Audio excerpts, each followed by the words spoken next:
Good afternoon. I'm Tomiko Brown-Nagin, the Dean of the Radcliffe Institute for Advanced Study.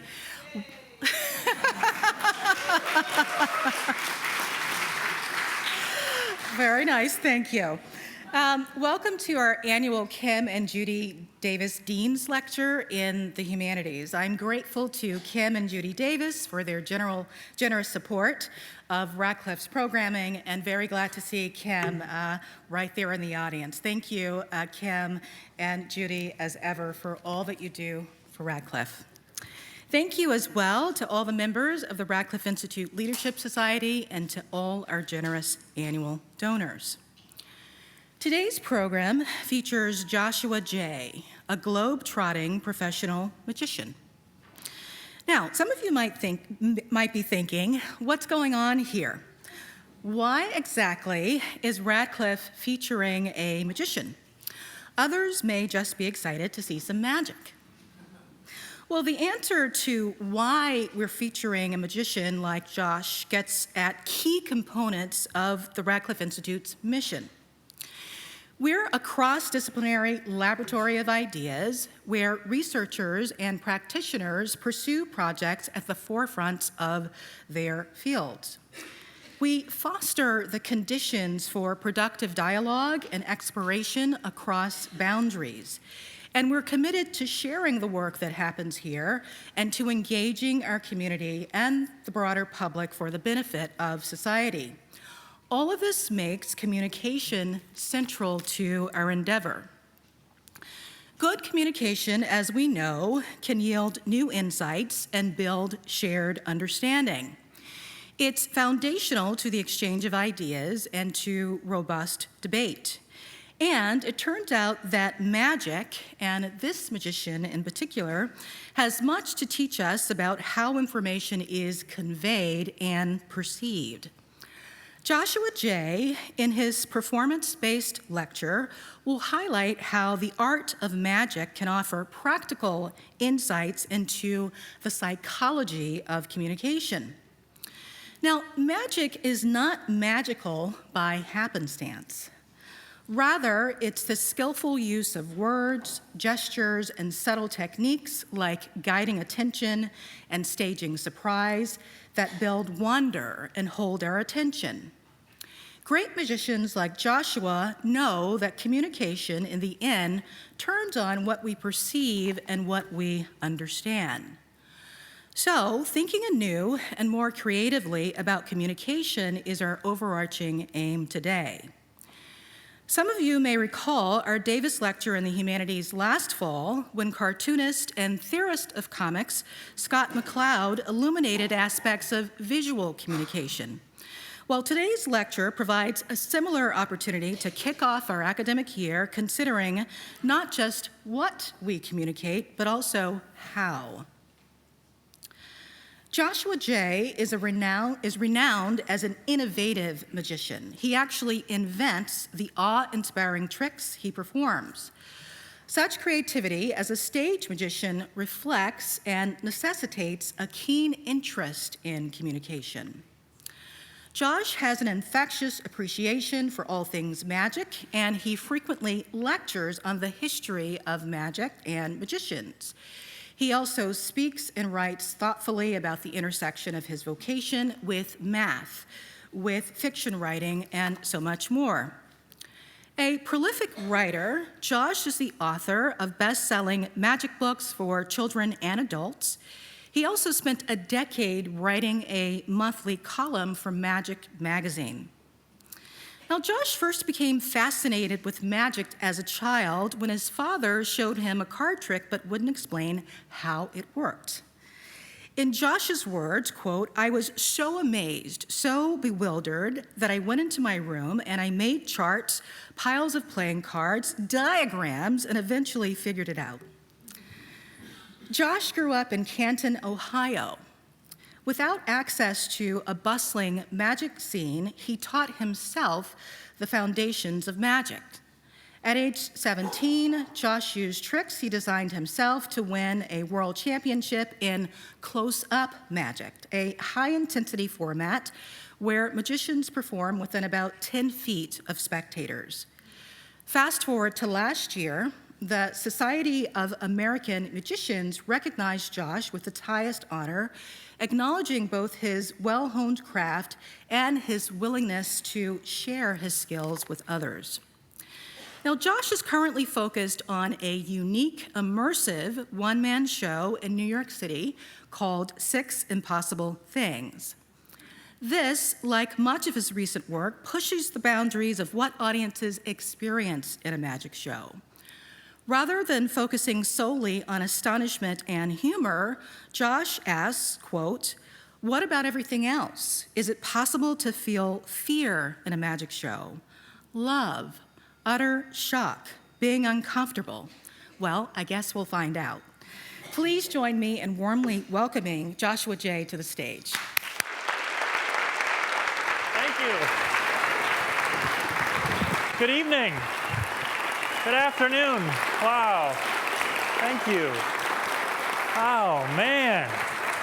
Tell me, who here is seeing a magician for the first time? Are there any first-timers here seeing a magician in the flesh? I'm not talking about TV. About a third of the audience or so. I remember the first time I saw a magician. I was 8 years old. He was at my school. He had a handkerchief like this one. He went like this. He did this. And he produced his own shoe off of his foot. And I remember thinking, even then, 8 years old, wow, that trick is stupid. Because that's not magic, that's misdirection, right? That's getting you to look one place and not in another. I want you to see real magic today, not just misdirection, not just surprise. So let's begin with a toast and a surprise. Everybody, welcome to the show. Thank you. And, maybe it's not a bad idea to throw in a little misdirection as well. That really is my shoe. Welcome to the show. Now, I'm going to perform for you, and then a little later we're going to talk about thinking like a magician. But first, some business. This box. There's something in this box that I'm not ready to share with you just yet. So instead, I'm going to give this box to you. Sir, could you please keep the box closed? Don't open it until we say. What's your name? David. David. Thank you, David. And now for my first trick. Time travel. Thought you guys would be way more impressed. It's time travel. It's kind of a good trick. I'm really interested in this notion of time. And so I thought it would be interesting to do a card trick backwards. In other words, would it be possible to do a card trick but in reverse? Now, because this is a trick that deals with time, I'm going to remove my watch. And we'll place time not only under cloth, but also under glass, so that you can follow it the whole time. Now, every deck of cards you've ever seen, let's get some camera work on this if we can, please. Every deck of cards you've ever seen comes from the factory the same way. That's ace, 2, 3, 4, 5, 6, 7, 8, 9, and so on of clubs, ace through king of hearts, ace through king of spades, ace through king of diamonds. And every card trick you've ever seen happens the same way. I shuffle the cards, you pick a card, I find the card, and the crowd goes wild. So the question is, what would this trick look like in reverse? Well, we would start at the end, the part where you guys go wild. Oh. Thanks, Harvard. Now it's my job, of course, to find your card. This is, of course, totally ridiculous because you haven't even picked a card yet. Now I need your help. I'm going to look away, and when I do, I'm going to riffle through these cards, and you're going to call stop wherever you like, okay? Okay. Stop. Can you see a card there? I can. Okay, can you see it as well? Yes. Yes, you're remembering that card. I'm still looking away. Take the cards in your own hands, and now we need to do the last step, which is the first step, which is you need to give them a little mix. Oh, expert shuffler. That's all right. And give them a cut. Beautiful. and join me just up here and face them. Give them a round of applause. And you'll come around to the front. Now, we have done a card trick in reverse. It's time to see how we did. So, please tell everybody in a loud and clear voice, what card did you see as they were flicking by? The 3 of clubs. 3 of clubs. Go through the deck face up, take out the 3 of clubs, hold it up so they can see even in the back. There's the ace, the 4, the 2, not 3. I don't think it's there. Well, the interesting thing is only you and I seem to be impressed by that, and this whole audience, but you can have a seat. You see, it's not that the 3 of clubs is gone, it's that the 3 of clubs has gone back in time. I didn't have to find your card because I already found it. Thank you. You see, we are starting to go back in time. You can come this way. The reason that I know we're starting to go back in time is because I'm now wearing the watch that I took off 3 minutes ago.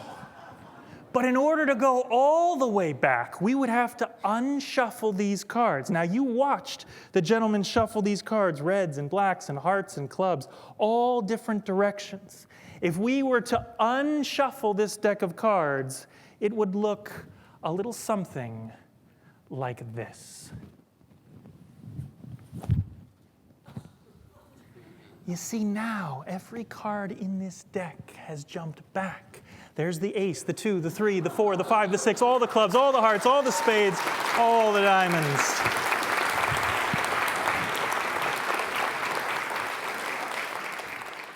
All right, there are 2 sections of today's event that I want to talk with you and put the magic aside for a moment. And I want to illustrate the first one with a trick that I am going to teach you. So let me show it to you first, and then it's a very simple trick. It's almost a puzzle, and we'll go through it. So I need everybody's participation in this. Everybody in the room go like this. Now go with your pinkies up. Now cross one hand over the other. And now lock your hands together and don't let go. Whatever you do, don't let go. Now, wiggle your thumbs. Good, that's easy enough. Wiggle your pinkies. Here's the tricky bit. Wiggle just your right middle finger. Just the right one. It's on the left side. There you go. Now, wiggle your pinkies. Wiggle your thumb. Pinkies one more time. Good. Don't let go.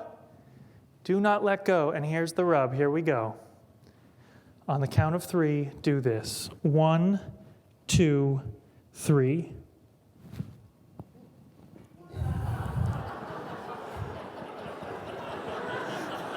Give yourselves a little applause. Okay.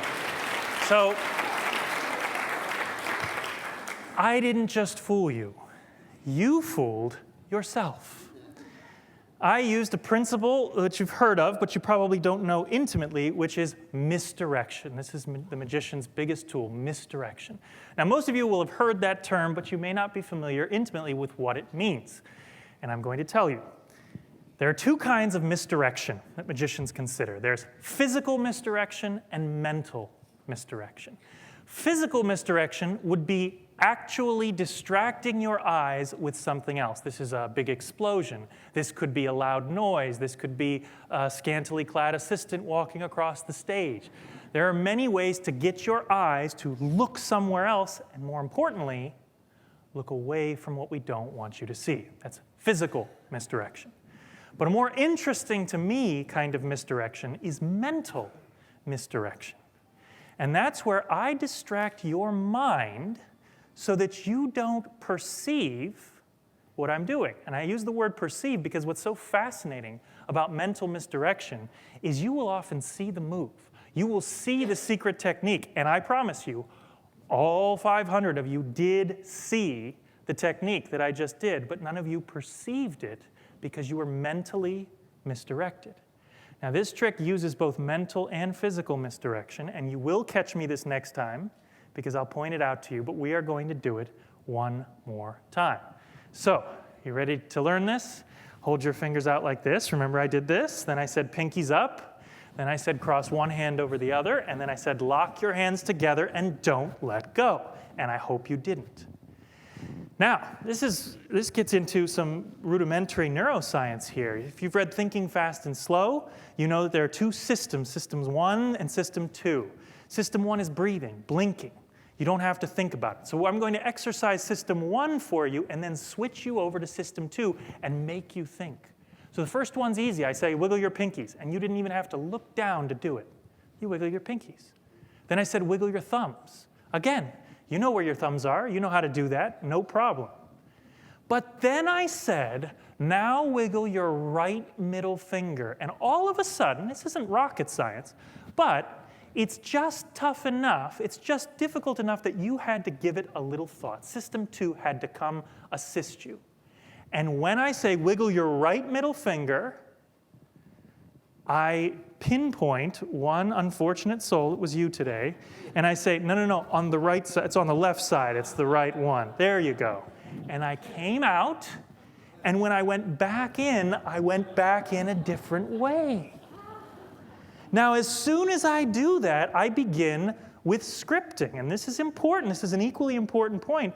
As a magician, I have to color in your memory, and I can affect your memory. So what I say is, remember, we're not letting go. We never let go. I just let go.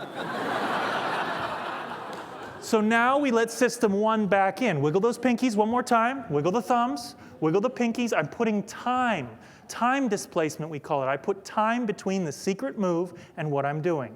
And now I do this. Nobody else can do that. And you have a magic trick.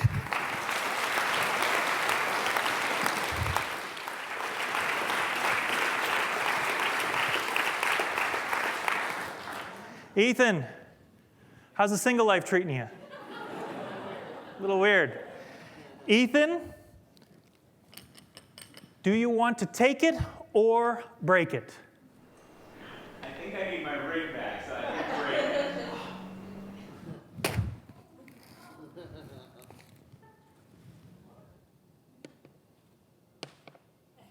Look at this.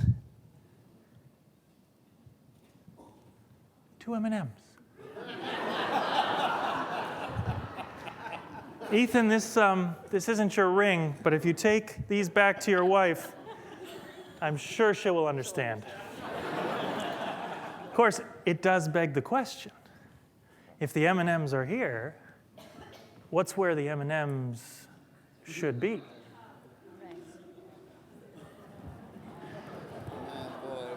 Would you join me over here? Come on over. Join me on stage with the camera as well. I don't want to touch anything. Very carefully over the table so nothing goes flying. Would you tear open those M&Ms? Why can't I get it? Try this side. There we go. Pour those out on the table. Go ahead. That is a sealed pack of M&Ms. And look, pick that up. Hold that up to the camera. Come with me. Follow me this way.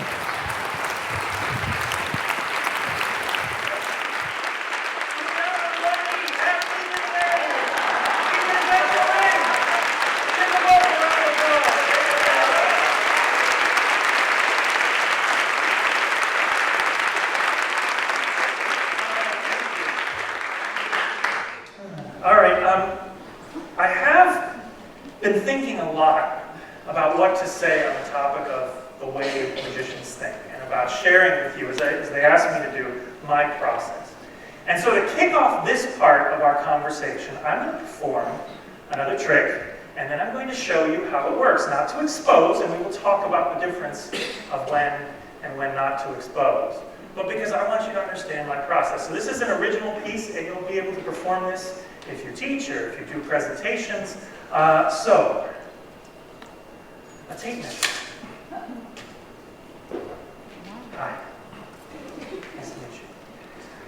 I'm going to give you this tape measure, and I would like you, when I turn away, and I will not look, to pass it down this row, perhaps that row.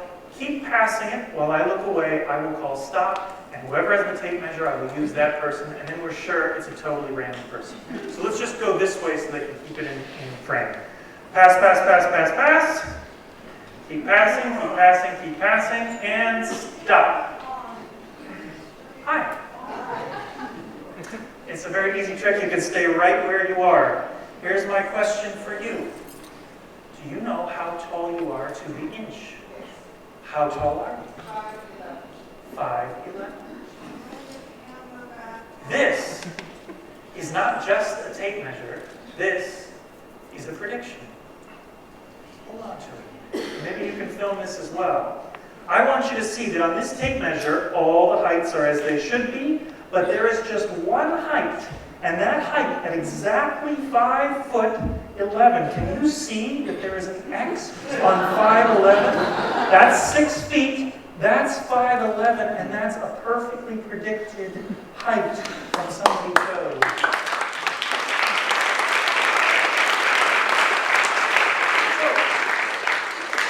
This is the part that you will never get again, and that you will only find right now. Let's think through this trick together. Magicians would never tolerate this, but here we are. How could I possibly know her height? Now, it's my job to think like my audience. So I bet a lot of you are thinking right now, that's probably a very special tape measure. It's probably got 7 or 8 different ways to pull it out.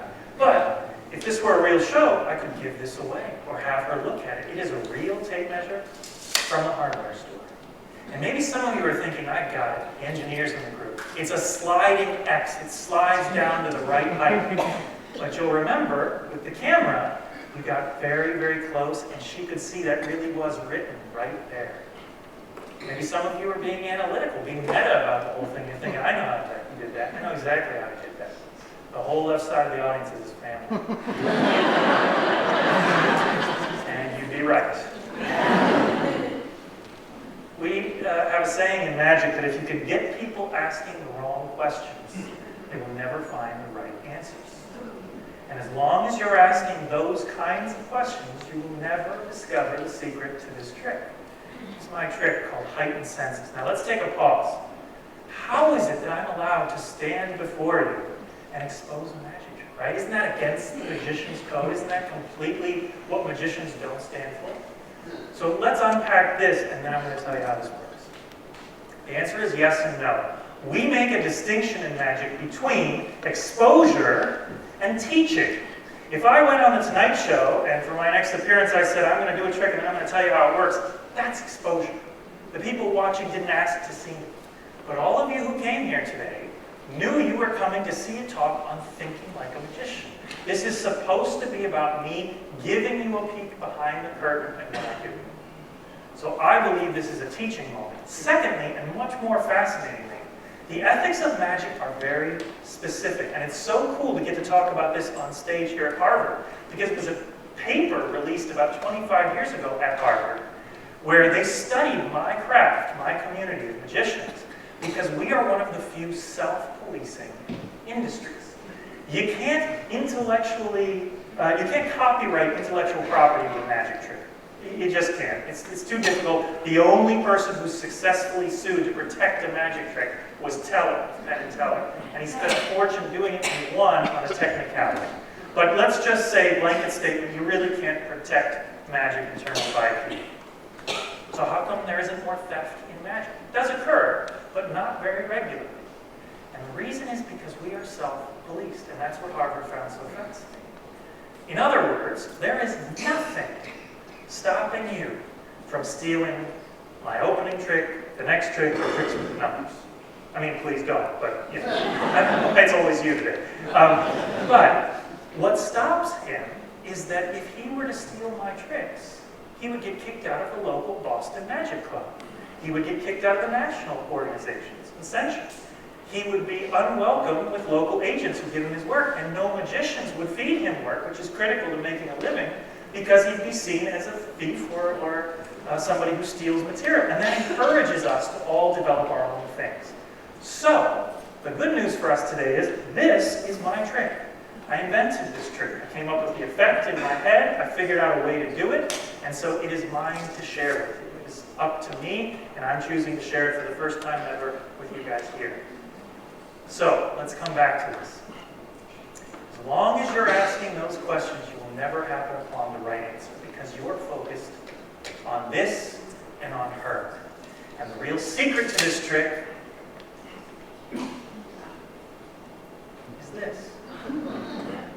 dry erase marker pen. Follow me on this. I'm not going to find a way to mark the height that she needs. I'm going to unmark all the heights she doesn't need. So what happens is, what I realized, there's her 5'11", that's really on there. But I realized that the surface of a dry erase, let's get the camera switched over, there we go. I realized that that X on there, which is really there, you can zoom in closer if you like. There you go. That X wipes away and leaves essentially no residue. So what I do before the show is I mark every height I could possibly get. And I noticed there were some kids in the front row, so I went down way below 5 feet. But we'll just do a few here. And now I have every possible height that I could get in an audience. Now within about 30 seconds, this will be dry. And now I can show this tape measure up to 4 foot whatever, so I can show it at the beginning. I can have it passed out to truly anyone as it goes back and back and back. Let's go this way. And now, how tall is her? 5'5". So he holds the end of that. I put my thumb right here, and I simply, let me go out so you can see, I'm going to start erasing right about here. There it is. So there's all the X's, but I'm going to erase right up past 5'3", 5'4". Now I stop at 5'4", I skip over to 5'5". Now we've got a problem because look, the X's go all the way up. So what I do is I say, is that your height, sir? Exactly 5'5"? And he says yes. And I say, is that the only height on the tape measure? And I erase it over, and now you got it.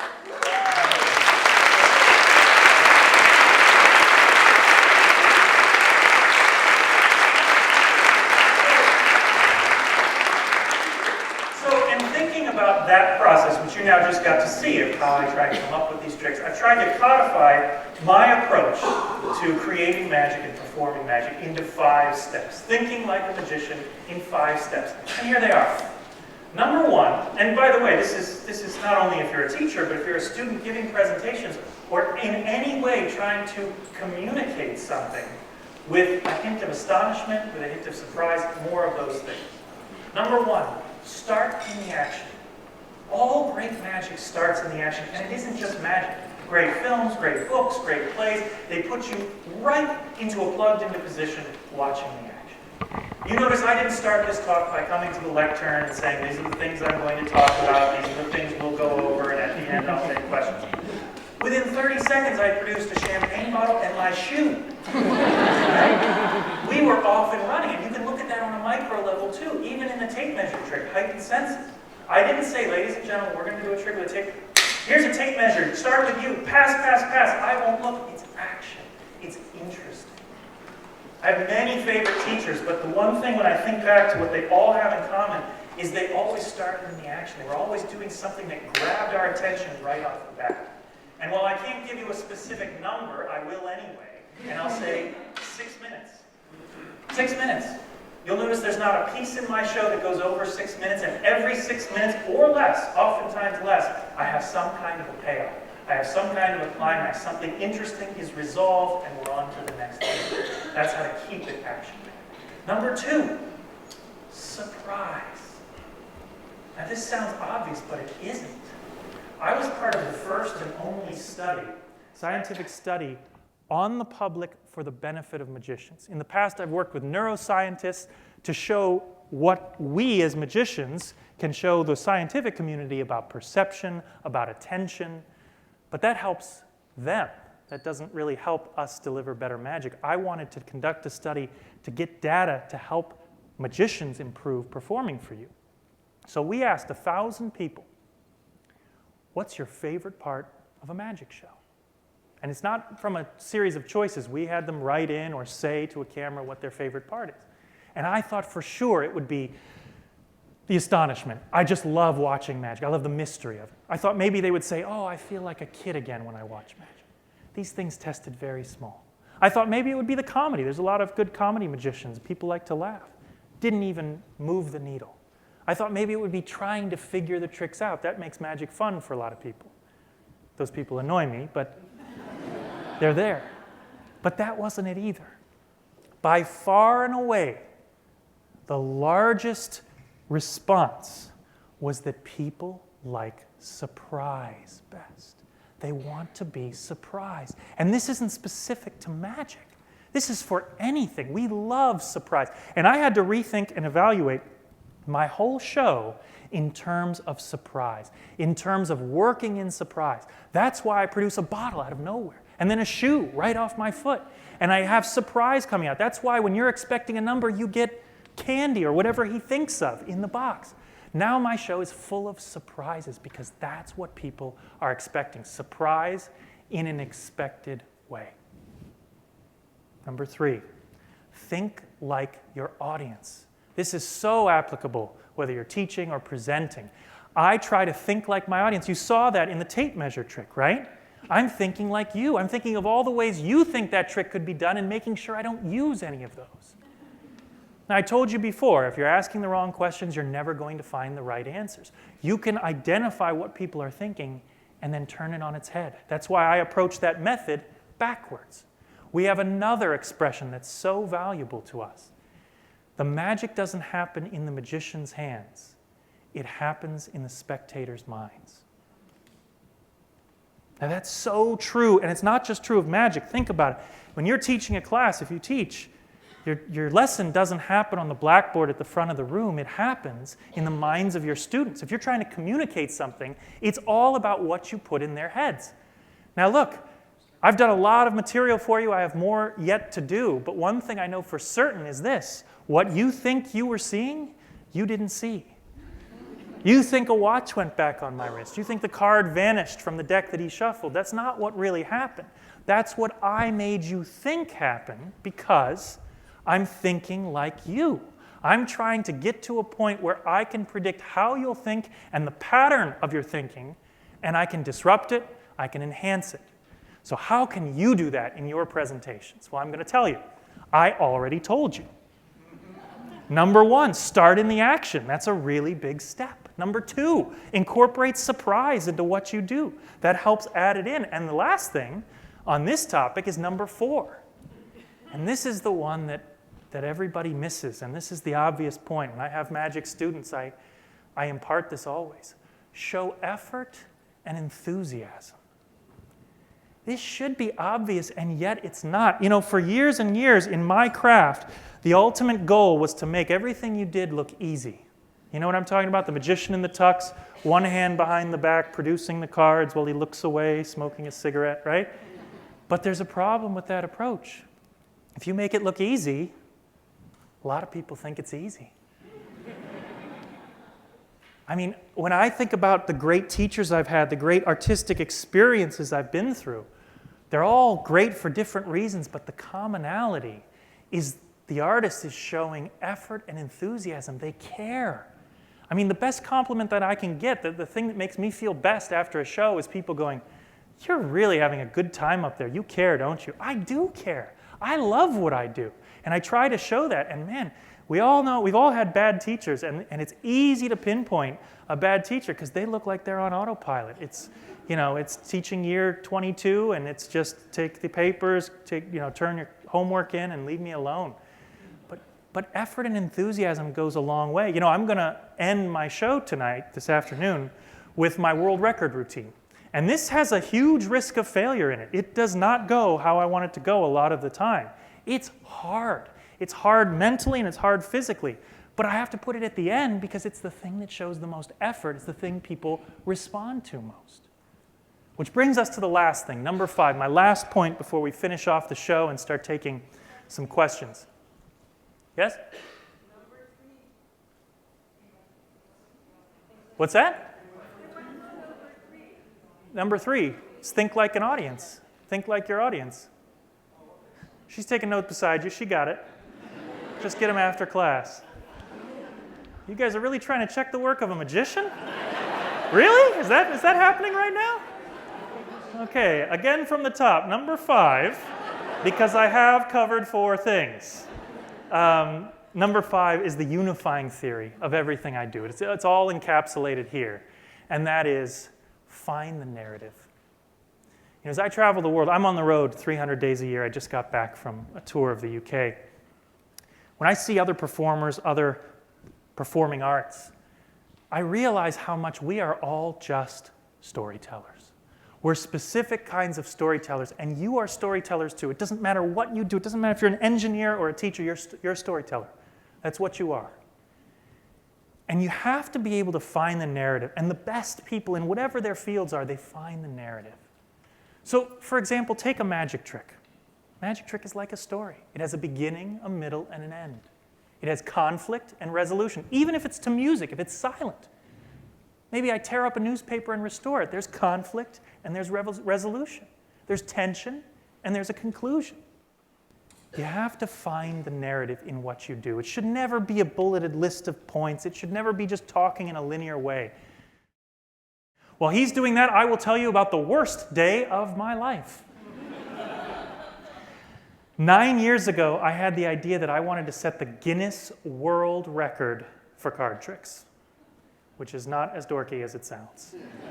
It's a real record. It's 7 freely chosen cards shuffled by a Guinness judge, played by Kevin today, into a deck, and you find as many as you can in 1 minute. It was set in Los Angeles, and I thought I could beat the record, so I trained for a year and a half. Does he have everybody's card? Everybody's is back in the deck? Kevin, give them a mix. Are you satisfied that those are mixed? Well, then let's send Kevin back to his seat with some applause.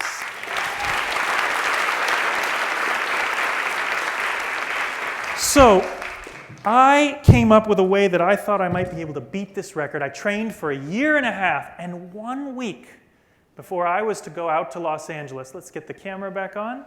1 week before I was going back out to Los Angeles to try and make my mark, I was water skiing on a lake in Ohio, where I'm from, and I ran into a metal buoy at 55 miles an hour. Hip, ribs, elbow, arm, all injured pretty severely, but the worst part was my hand. 4 of the 7 bones in my wrist were shattered and had to be replaced. I had 3 surgeries at the Cleveland Clinic, and the surgeon before the last one said, "Look, I think we can save your hand, but I don't think you'll ever use it again." And that's, you know, imagine, I mean, that's bad news for anybody, but for a magician, that's crushing. You know, that's my life, it's what I live for. But the great miracle in my life is, all these years later, I have all of the dexterity back, and I have most of the feeling, because there was pretty bad nerve damage in my hands. And so I'm proud to say that this past January, took a little longer than I thought, I set the new Guinness World Record by finding 11 cards in 1 minute. Yes. And that's how we're going to end this show right now. So I am going to ask just one thing of you, please, and that is, whoops, let's reset this timer. This is how you'll keep track with me. Those of you who pick cards, you're the only ones who know what your cards are. So what I would ask is, if I get your card right, if I find your card in a loud voice that they'll even hear in the balcony, I need you to say yes, okay? So let's practice. If I find your card, I know you picked the 2 of diamonds. If I find your card, you will say yes. Right, just like that, except with enthusiasm. All right. And it's really important that you tell me yes as soon as possible, because we are all being timed on it. So you guys have been an absolutely wonderful audience, and I thank you for being here. I will give this my absolute best, and here we go. Music.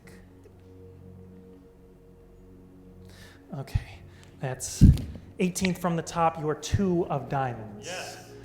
Your card next should be the 4 of clubs. Yes. I will try the next one. What was your card? 9 diamonds. In my pocket, your 9 of diamonds. We'll try 2 together at the same time. That's your ace of spades, your 9 of spades. Yes. Yes. Okay, and you were the same woman who had the height. What was your card? You didn't have a card. That's why I didn't find a card for you. That's fine. We'll try and find the next one here. Your 2 of hearts. Who had the 2 of hearts? I'll try and find the next one with one hand behind my back. Look at this. One hand behind my back. That's the 3 of spades. Yes. That's your card, but we skipped the guy in the green. That's your card. I said I'd find it with one hand. I didn't say which hand. That's your ace of diamonds. That's your 8 of diamonds there. Look at this inside the phone. I cover, that's the 2 of spades. It's just a little smaller when you take it out. And now we come to the last card. What was your card? King of hearts. There it is, the King of hearts. Every card in under a minute. Thank you very much. But wait a minute. Wait a minute, thank you. Thank you. But look at this. I said it depends on you, and it does depend on you. These are the cards you freely chose, but look at this.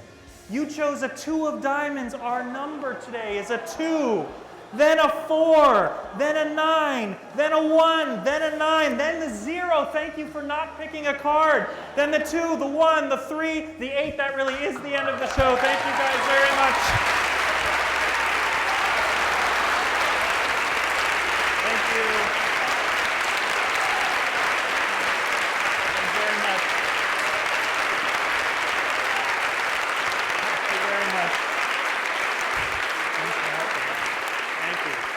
All right.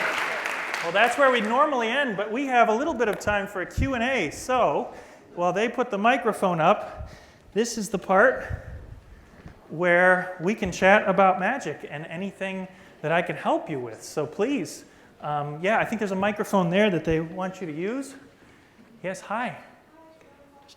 Oh, I don't think we're on with the microphone, Oh, but sorry. oh, yeah, we are. You just have to get closer. There you go. No question. I just wanted to say that was amazing. Oh. Thank you. Thank you very much. Thank you. I guess, should we just like come to the microphone? I think that they want you to go to the microphone, but I don't mind. I'll tell you what, we'll do one more microphone here, and then I can call out. Yeah, that was wonderful. Thank you so much. So you mentioned that surprise is a big part of engaging an audience or even a class. I'm just wondering, I've had my own experience where performing some magic, where I performed a trick and the person screamed, grabbed the cards out of me, and was really angry. And I'm just wondering if surprise is sometimes can evoke a negative reaction. Well, magic, yeah, thank you for your question. Magic can evoke a lot of different reactions. Of course, I have had people take a swing at me for doing a magic trick. I mean, some people can be almost violent with it. Some people can be quite vocal. And you know what's really interesting is magic, different themes in magic evoke different responses. For example, a production is quite a vocal response. When I produced the champagne bottle, that was one of the loudest moments in my show, every night, doesn't matter where, anywhere in the world. And yet, the vanish of the glass with Ethan's ring on it, it's, I think, equally strong, perhaps even stronger because it's got his ring, you saw it there the whole time. But a vanish is a very personal thing. A vanish is something that you don't go, whoa, whoa. Vanish is a quiet moment. Now, these are things magicians think about. Now, it doesn't mean I shouldn't do vanishes. It means only that people, different things, different themes elicit different responses. Now, in terms of what you're asking, whether surprise is good or bad, I don't want to say too much because I don't like to reveal too much of my craft. But what I will say is this, and you can read between the lines. The best surprises are complete surprises in an expected way. In an expected way. If I produce an egg beater up here, maybe you have no idea how I got the egg beater, but most of you are going to go,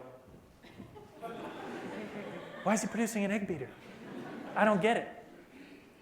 If somebody thinks of a candy and it's M&Ms, and then Ethan's ring goes in the M&Ms, and then the barcode matches numbers that you chose, and then those end up with the cards, those are all surprises, but they're in an expected way.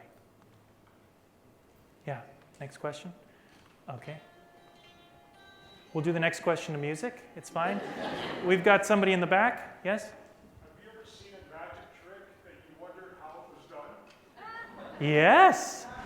I mean, we did a luncheon this afternoon with some students, grad students and undergrad students, and they asked this very question, and here's the answer. I love being fooled. I love it.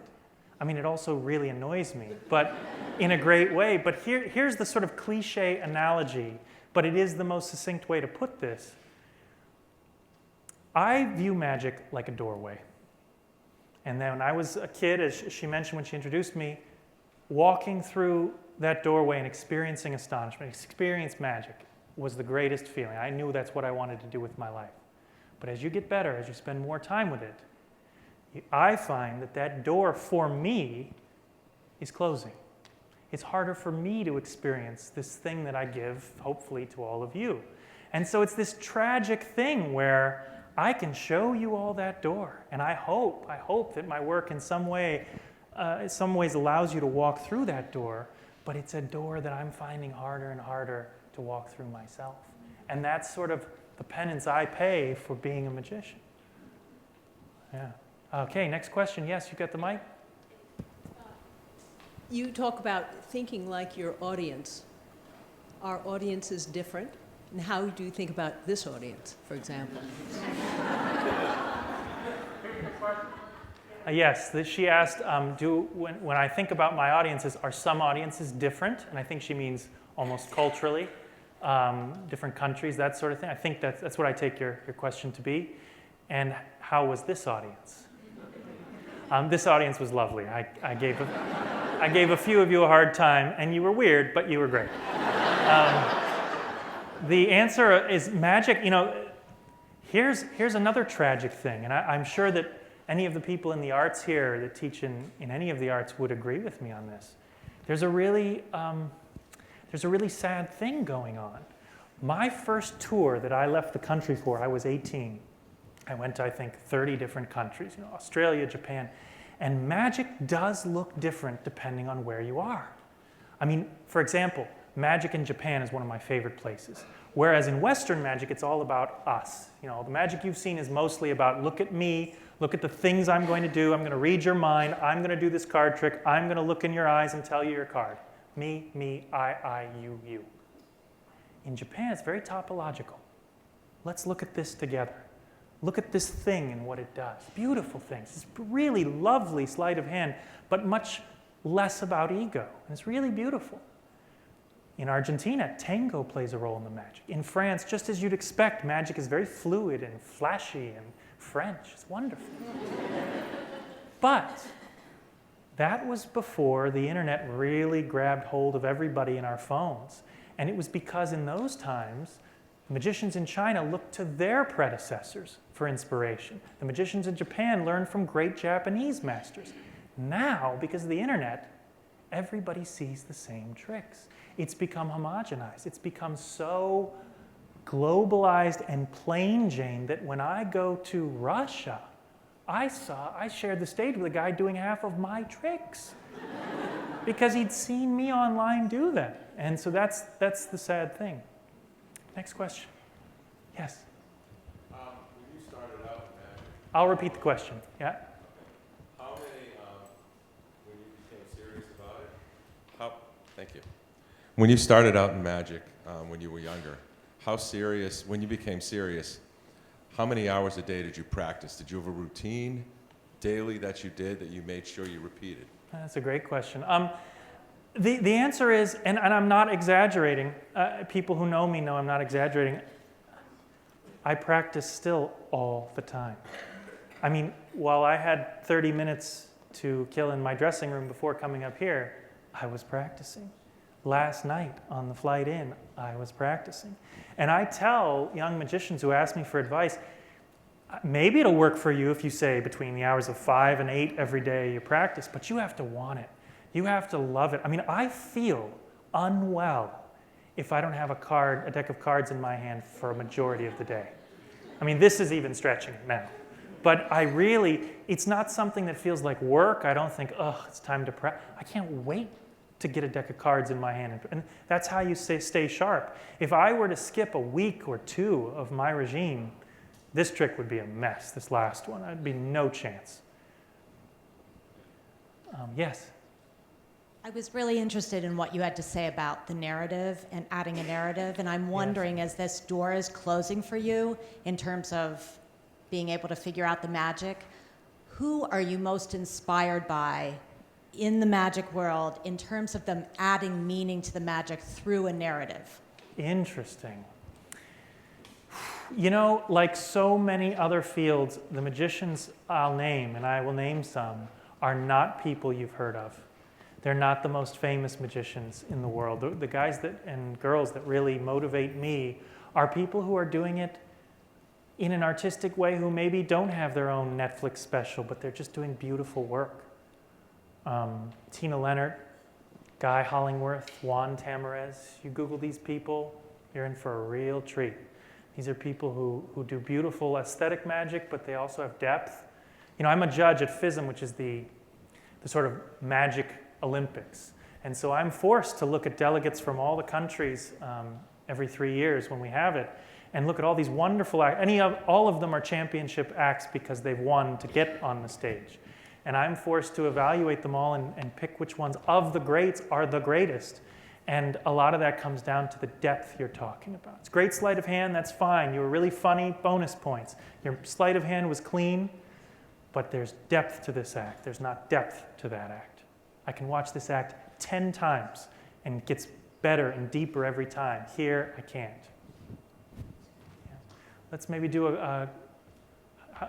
Jessica, were you doing one more or? Yeah, right here. Okay, is this the last one or? One more after this. Okay, hi. Hi, thank you.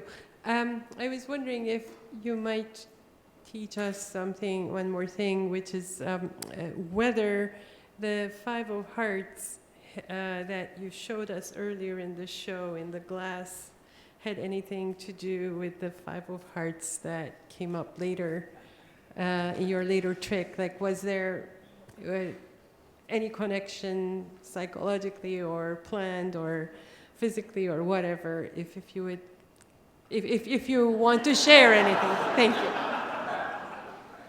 Next question. And by the way, you're very observant.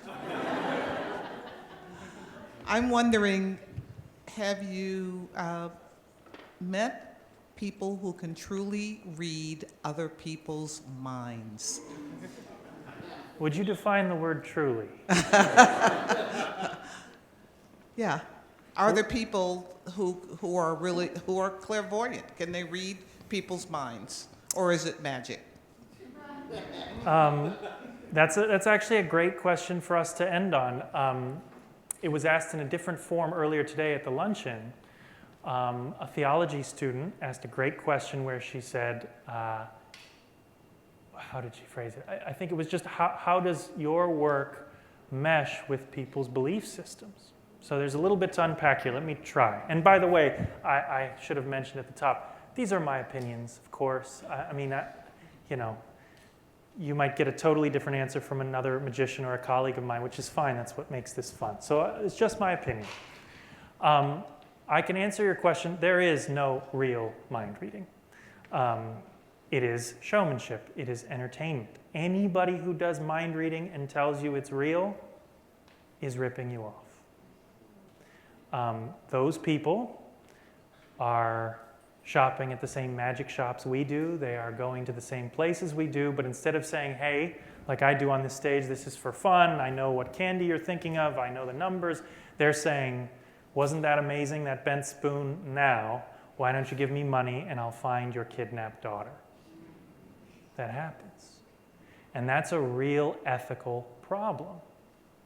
You know, it isn't just, you asked the question in earnest, which means a great deal to me. And I have people come up after my shows and they say things that partially break my heart and affect me because they'll say, oh, that was so interesting what you did. Can you tell my dead father something? Now, that's a very serious thing. And now it puts me in a very interesting position because of course not. I'm an entertainer. But what I'm doing, the craft that I've chosen and hopefully the way that I do it seems so real, seems authentic enough that people believe that it crosses a line of what could be possible. You know, I go to Africa almost every year and do volunteer work, and we bring magic to orphanages and places like that. And it's not uncommon in certain tribes for people to say, I need you to come to this home over here. We've got a very sick little girl and she needs your help. I mean, you know, this steps on boundaries. So I try very, very hard to make it clear that we're here to have a great time. I'm honored, I'm touched even when people think what I do is so authentic looking that they're wondering if part of it is real. But I would tell you, definitely don't trust anybody who's telling you they're really reading minds.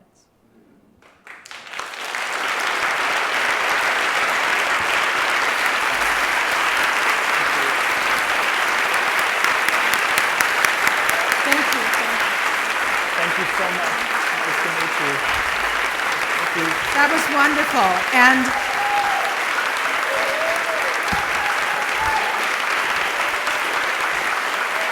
I want to invite you to briefly see Josh downstairs. We'll have a reception. Thank you for coming.